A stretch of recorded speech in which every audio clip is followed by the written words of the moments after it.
सीताराम जय सीताराम, राधे श्याम जय राधे श्याम। मूकं करोति वाचालं पंगुं लंघयते गिरिं, यत्कृपातमहं वन्दे परमानंदमाधवम। जय जय श्री राधारमण, जय जय नवल किशोर, जय गोपी चित्तचोर प्रभु, जय जय माखन चोर। शान्ताकारं भुजगशयनं पद्मनाभं सुरेशं, विश्वाधारं गगनसदृशं मेघवर्णं शुभांगं, श्रीलक्ष्मीकान्तं कमलनयनं योगिभिर्ध्यानगम्यं, वन्दे विष्णुं भवभयहरं सर्वलोकैकनाथं। हनुमतयाय विराजिए, कथा होत इतिहास, तुम सेवक रघुवीर के, हम तव चरणन दास। ओम श्री वाग्देव्यै नमः। ओम वेद पुरुषाय नमः। श्रीमद्गुरुर्चरणकमलेभ्यो नमः। परमेष्ठी गुरुर्चरणकमलेभ्यो नमः। सद्गुरुदेवरहाय नमः। देवरहाय दिगंबराय मंचासीनाय नमो नमः। कृष्णाय वासुदेवाय हरये परमात्मने, प्रणतः क्लेशनाशाय गोविंदाय नमो नमः। ओम ससीतराम लक्ष्मणाभ्यां नमः। हं हनुमते नमः। राधा कृष्णाभ्यां नमः। गौरी शंकराभ्यां नमः। उमा महेश्वराभ्यां नमः। ओम गंगणपतये नमः। अत्र स्थापितेभ्यो सर्वेभ्यो देवेभ्यो नमः। सर्वाभ्यो देवीभ्यो नमः। सर्वेभ्यो देवेभ्यो नमः। प्रेम से बोलिए सद्गुरुदेव भगवान की जय। श्रीमद्भागवत महापुराण की जय। जय जय श्री सीताराम। पिछले सत्र के सत्संग में हम लोग श्रवण कर रहे थे ध्रुव जी का चरित्र, कि ध्रुव जी विमाता से तिरस्कृत होकर और स्वमाता के उपदेश से परम पिता के गोद में बैठने के लिए, अर्थात प्रभु नारायण को पाने के लिए जंगल के ओर चल पड़े हैं। और नारद जी महाराज पधारे। अब नारद जी ने मन में सोचा कि मुझे एक काम तो करना ही पड़ेगा, क्योंकि नारद जी के मन में तो एक ही उद्देश्य रहता है, कैसे जीवों को प्रभु के चरणों में लगाया जाए, जीव कैसे गोविंद के चरणों का अनुरागी बने, वो प्रयास यही करते हैं। नारायण हरि। आनंद की अनुभूति हुई संत नारद के अंतर मन में। जो ज्ञान प्रदान करे वो नारद है, अज्ञान का खंडन करे वो नारद है। ऐसी उपासना पद्धति है। लेकिन नारद जी को लगा कि इस बच्चे की परीक्षा मुझे लेनी चाहिए और सब विधि परीक्षा में ध्रुव जी पास हो गए। नारद जी बोले, तुम जा रहे हो वन में प्रभु को प्राप्त करने के लिए, एक बात बताओ, कोई गुरु बनाए? बोले, आपसे श्रेष्ठ गुरु कौन हो सकता, आप ही मुझे शिष्य स्वीकार करें।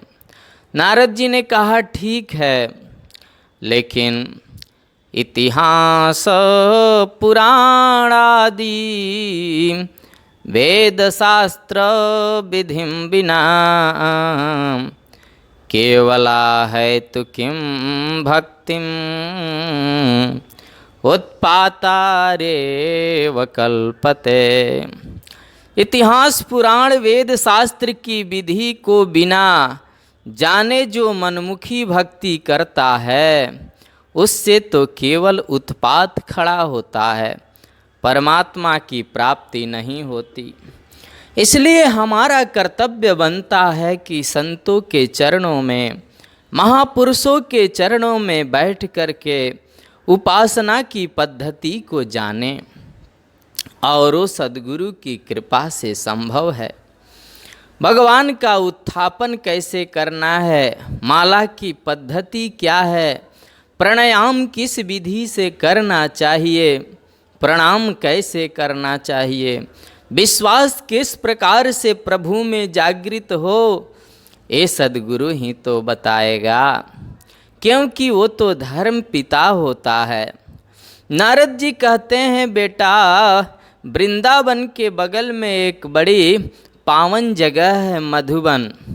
वहाँ मधुबन में जा कर के पहले तुम जमुना स्नान करना। शास्त्रीय पद्धति से माता जमुना का बहुत उच्च स्थान है। हाँ, जमुना जी पटरानी हैं कन्हैया की, परमात्मा की पटरानी हैं जमुना। जमुना स्नान करना, जमुना आचमन करना, और आचमन करने के बाद गोविंद मिलन की आकांक्षा को लेकर के इस द्वादशाक्षर मंत्र का जप करना। ओम नमो भगवते वासुदेवाय। किसी किसी को हमारे देवराहा बाबा सरकार भी ये मंत्र दिया करते थे, सबको नहीं, किसी किसी को। ये ओंकार जो है वो तो पर ब्रह्मवाचक है। नमः तो नमस्कार को बोलते हैं, और भगवते वासुदेवाय ऐश्वर्यस्य समग्रस्य बिरजस्य जसक्षियः ज्ञान वैराग्ययोश्चैव षण्णाम भव इतिर्जते, जिसमें षड ऐश्वर्य हैं। तो जो षड ऐश्वर्य संपन्न है उसको भग बोलते हैं, और भग अस्ति अस्य इति भगवान, और संबोधन में भगवते। अच्छा, वासुदेवाय बसति सर्वम इति वसुः दिव्यते इति देवः, और बसश्चासौ देवश्च इति वासुदेवः।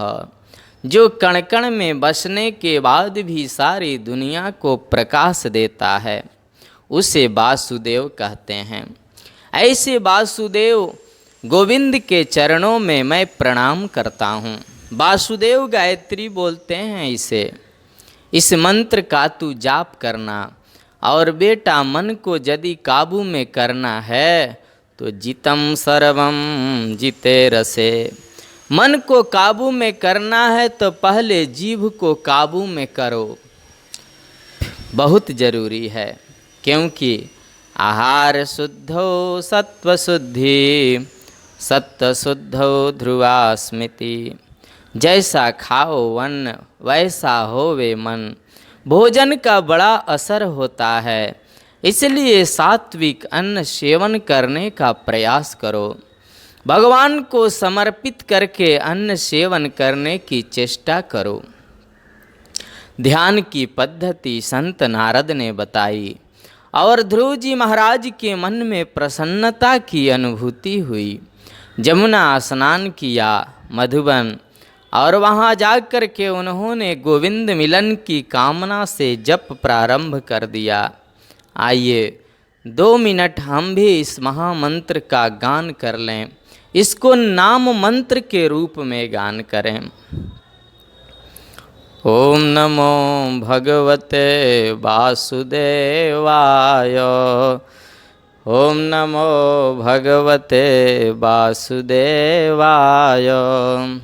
वासुदेवाय प्रभु वासुदेवाय। वासुदेवाय प्रभु वासुदेवाय।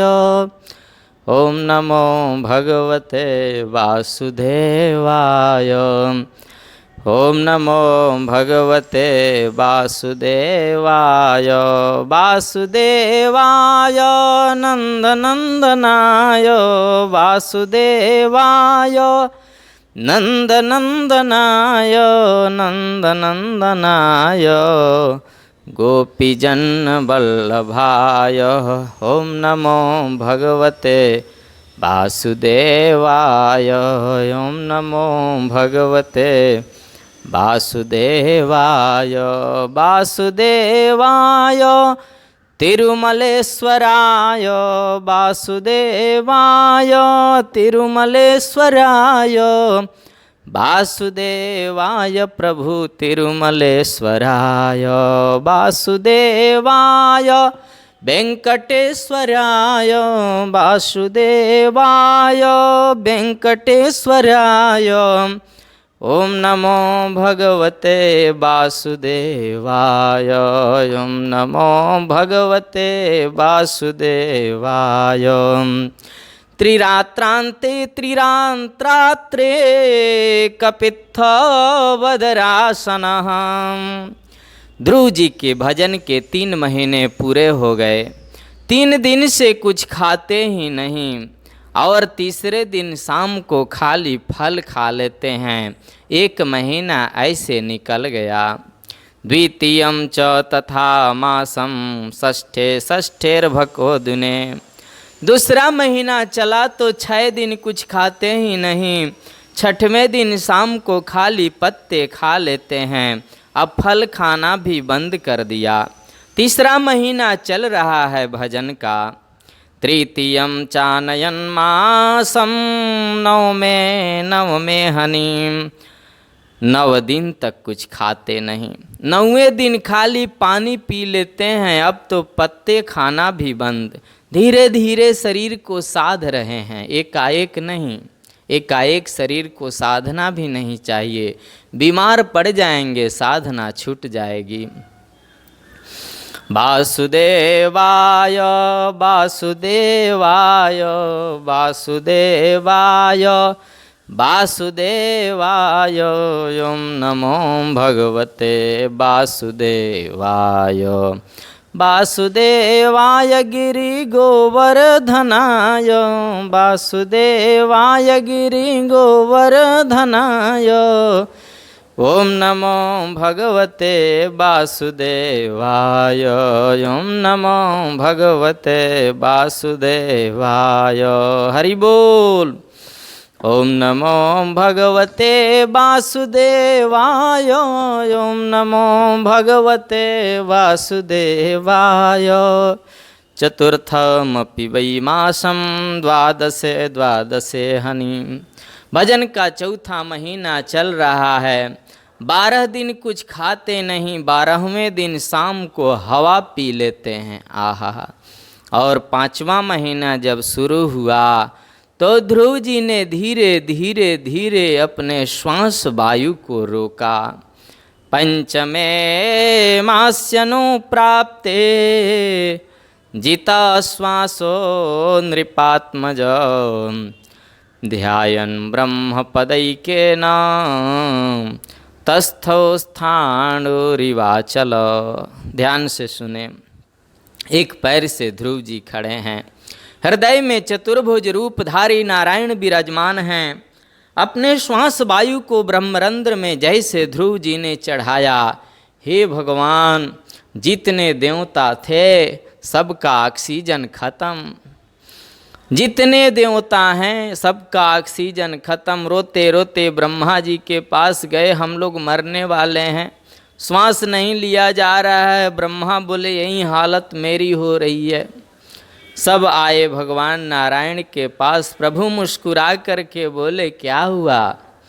बोले नैवं विरामो भगवन् प्राणरोधम चराचरस्याखिलसत्त्वधाम्नः विधेहि तन्नो वृजिनात् विमोक्षं प्राप्ता वयं त्वां शरणं शरण्यम्। हालत खराब है, मरने वाले हैं हम, मालूम नहीं प्राण अवरुद्ध क्यों हो रहा है। नैवं विरामो भगवन् प्राणरोधम, आप सब जानते हो, बताओ कैसे हो रहा है ऐसा। प्रभु मुस्कुरा करके बोले सुनो, मेरा एक नन्हा सा भक्त प्रकट हुआ है, मेरी समाधि में है, समझे। अभी अपन जाके दर्शन देते हैं, उसका श्वास चलने लगेगा, तुम्हारा ठीक हो जाएगा। जब तक उसका नहीं चलेगा तब तक तुमको ये दिक्कत होती रहेगी। गरुणारूढ़ होकर प्रभु पधारे, ध्यायन ब्रह्म पदैकेन। भगवान सुखदेव कहते हैं एक पैर से खड़ा है नन्हा सा बालक, क्योंकि चिंतन करते करते मन जब केंद्रित हो जाता है परमात्मा में और कनेक्शन जब जुड़ जाता है तो यह देहाभ्यास खत्म हो जाता है। और देहाभ्यास खत्म हो जाने के बाद अब आप ध्यान दें, ये इंद्रियां जो है ना, ये जब तक संसार में भागती है तो सारी चीज़ों का अनुभव होता है, और सारी इंद्रियां परमात्मा के चिंतन में केंद्रित हो जाए, जब मन के साथ इंद्रियों के अपने काम खत्म हो जाते हैं। हाँ, मन यदि इंद्रियों के साथ न रहे, बहुत लोग कहते हैं कल इस प्रसंग में शायद आप कुछ कह रहे थे, मैंने कहा हाँ हाँ कह तो रहा था, नहीं मेरा मन कहीं और चला गया था। कई बार हमारा मन कहीं और चला जाता है और आँखी खुली भी हो तो सामने वाला आदमी नहीं दिखता, क्योंकि आँखों के संग मन का कनेक्शन नहीं था। नारायण हरि। इसलिए बोलते हैं चित्त लगा के सुनो, मन लगा के सुनो। कई बार कान के साथ मन यदि नहीं होना तो पूरा गीत भजन निकल जाने के बाद क्या गाया पता ही नहीं चला। ये बहुत ज़रूरी है मन का सब में लगना, और मन के साथ साथ सारी इंद्रियां जब लग जाए और मन जुड़ जाए परमात्मा के चिंतन में, इंद्रियों के जितने बाहरी व्यवहारिक काम हैं वो सब बंद हो जाएगा। यही परिस्थिति गोपियों की थी।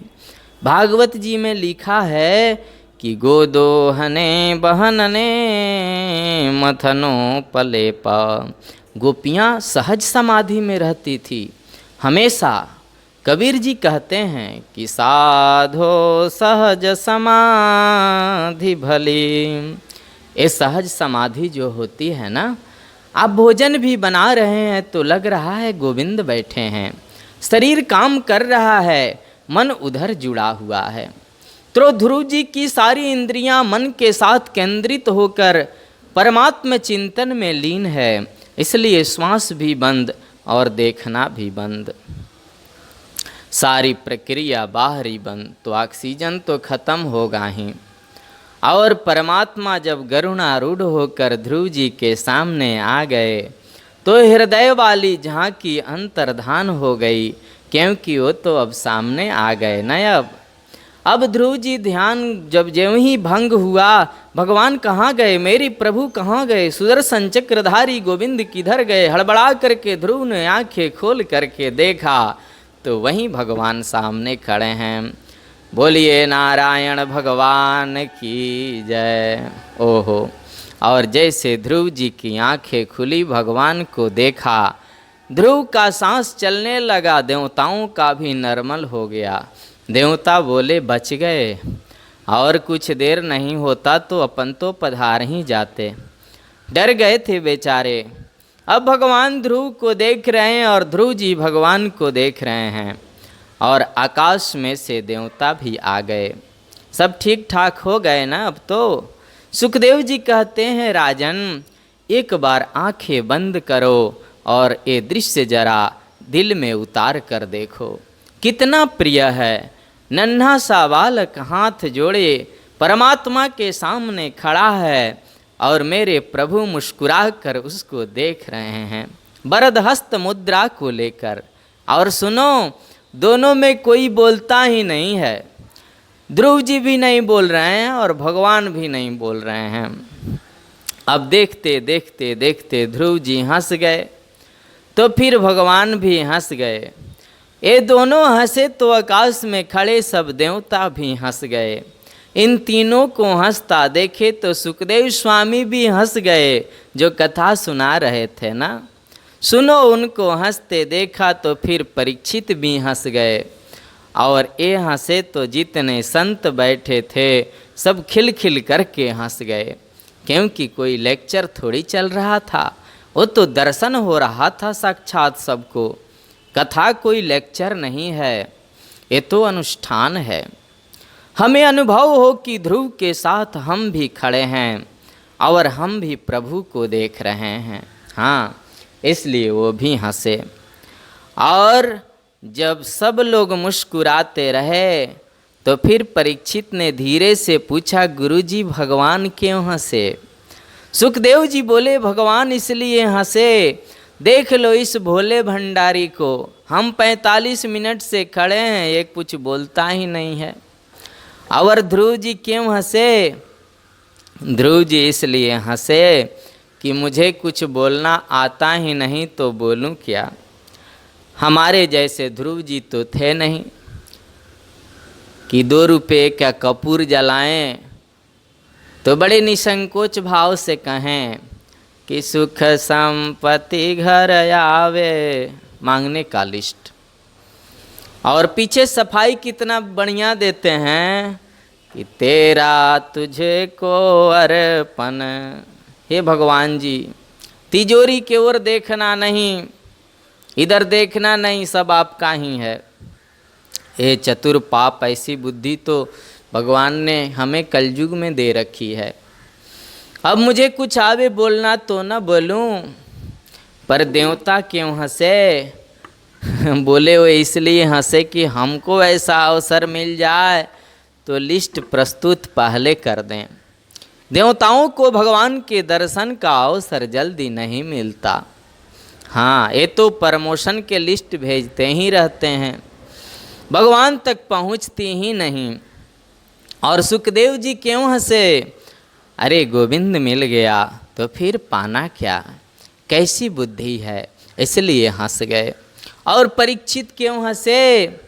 कि गुरु जी आपकी कृपा से परमात्मा मुझे दर्शन दे रहे हैं, देख रहा हूँ सब। और वो संत क्यों हंसे? बोले परीक्षित, तुम न होते तो इस महापुरुष के वाणी के द्वारा हमें परमात्मा दर्शन कैसे होता। सब खुश हो गए, लेकिन प्रभु के कृपा के बिना उनको जाना नहीं जा सकता। कोई बुद्धि के बल पर भगवान को जानना चाहे तो ब्रह्मा की बुद्धि भी फेल हो जाती है, समझ में नहीं आता क्या है। कोई डिग्रियों के बल पर भगवान को पाना चाहे तो कितने डिग्री वाले पागल हो गए, उनको नहीं जान सकते। और जिसको वो जनाना चाहता है तो फिर सबरी भेलनी भी उसको जान लेती है, केवट भी उसको जान लेता है। आहा, कहीं तुम्हारा मरम मैं जाना। जिस मरम को लक्ष्मण जी नहीं समझ पाए, लक्ष्मण यो ही मरम न जाना, केवट बोलता है मरम मैं जाना। जिसको वो जनाना चाहता है तो केवट भी जान सकता है, और जिसको वो जनाना नहीं चाहता फिर ब्रह्मा की बुद्धि भी फेल हो जाती है। जो जानहि ते देहु जनाई, जानत तुम्हि होई जाई। प्रभु ने देखा कि ये मेरी स्तुति करना चाहता तो है, पर स्तुति करना आती नहीं है इसको, देख लो। तो प्रभु ने क्या किया? सतम विवक्षं तमतद्विदं हरे, ज्ञात्वा स सर्वस्य च हृद्यवस्थितम् कृताञ्जलिं ब्रह्ममयेन कम्बुना पस्पर्शबालं कृपया कपोले। अंजलि बांध कर खड़े हुए बच्चे को प्रभु ने देखा और कहते हैं पस्पर्श बालम कृपया कपोले, अपना शंख ध्रुव जी के गाल से लगा दिया और गाल से शंख छूते ही वेद वेदांत का संपूर्ण ज्ञान ध्रुव जी के हृदय में प्रकट हो गया। वो कृपा कर दे तो हो जाता है। मीरा ने कोई MA PhD की डिग्री नहीं पाई थी, पर स्नातकोत्तर कक्षाओं में यूनिवर्सिटी लेवल पर मीरा की कविताएं पढ़ाई जाती है। सूरदास जी ने किसी पाठशाला को देखा ही नहीं था, पढ़ना तो दूर, पर सूर के साहित्य पर लोग PhD करते हैं। कबीरदास जी को तो सिग्नेचर भी नहीं आता था, बाद में सीख लिया था। कबीरा इतना लिख देते थे बस। एक कबीरदास जी के समय की घटना है कि एक पंडित जी पढ़ने गए थे काशी, और काशी से पढ़कर जब लौटे तो पंडित का पगड़ा बड़ा। एक जगह एक संत अपने प्रवचन में एक श्लोक कह रहे थे, और उस श्लोक का एक भाव था कि शेर में यदि आलस्य न होता, सर्प में यदि भय न होता, और ब्राह्मणा नाम अनेकत्वात्, ब्राह्मणों में यदि अनेकता न होती तो महाराज दुनिया को परेशान कर देते। नारायण हरि। सांप जो है वो काल का दूसरा रूप है, लेकिन वो भीरू बड़ा होता है, डरपोक बहुत होता है, डरता बहुत है। यदि उसमें डर न हो तो दुनिया को जीने न देगा।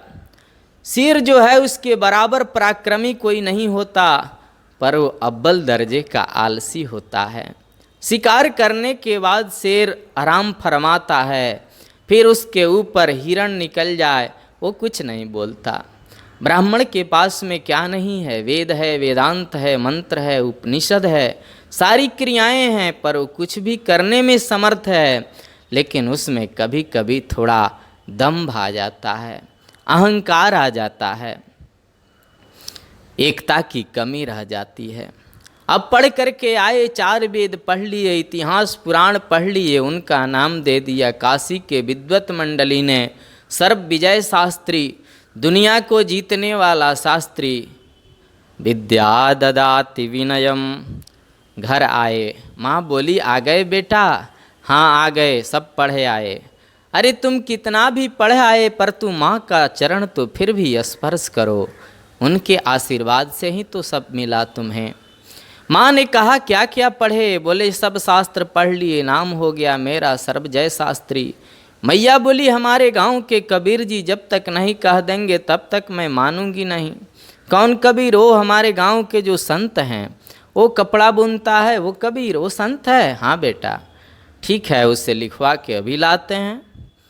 कबीर जी के पास गए तो देखा कबीर जी कपड़ा बुन रहे थे। कबीर अपने हाथों से कपड़ा बनाते थे और बाजार में बेच करके फिर घर का पालन करते थे। संत कबीर। जो कुछ किया सो राम ने, पर भया कबीर कबीर। कबीर का मतलब होता है करने वाला। ना हम करते हैं ना शरीर करता है, करने वाला तो राम है, पर मुझे लोग कबीर क्यों कहते हैं मालूम नहीं। सुनिए, हम सर्वजय शास्त्री अभी आए हैं काशी से, शास्त्रार्थ करना है आपसे। कबीर जी बोले मैं शास्त्र ही नहीं पढ़ा तो अर्थ क्या बताऊंगा पंडित जी, लिख के दो। हम हार गए। बोले कागज ले आओ, लिख लो, सिग्नेचर मुझे आते हैं कर दूंगा। पंडित जी ने धीरे धीरे लिखा, सर्वजय शास्त्री जीता, कबीर दास हारा। नीचे सिग्नेचर कबीर, ले जाओ।